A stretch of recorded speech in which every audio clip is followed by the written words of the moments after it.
আমাদের মধ্যে কিছু মানুষ, কিছু ভাই আছে যারা আমাদের কোনো মাইয়ের যখন এন্তেকাল করে, দুনিয়া থেকে বিদায় হয়, তার কবর খোঁড়ার ব্যবস্থা ওনারা করে। ওনাদের জন্য আজকে গুরুত্বপূর্ণ একটি নসিহত, তা হচ্ছে আমাদের কিছু কবর খুদনেওয়ালা ভাই যারা বিড়ি খায়, যাদের বিড়ি খেতে হয়, বিড়ি নেশা যাদের আছে, তারা দেখা গেল কিছুক্ষণ কবর খোদার পরে তাদের অন্তরে, তাদের শরীরে কাহিল আসে, এই জন্য তারা বিড়ি খায়। আর বিড়ি খাইতে যাইয়া কবরে বসে পড়ে। আর কিছু মানুষ আছে কবরকে সামনে রেখে নামাজ পড়ে।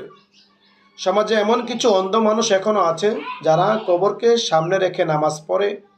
আমি তাদের জন্য বলতে চাই, মুসলিম শরীফের 972 নম্বর হাদিস, রসুল পাক সাল্লাল্লাহু তাআলা সাল্লাম বলেছেন, তোমরা কেহ কবর উপরে বসবা না এবং কবর সামনে রেখে নামাজ পড়বা না।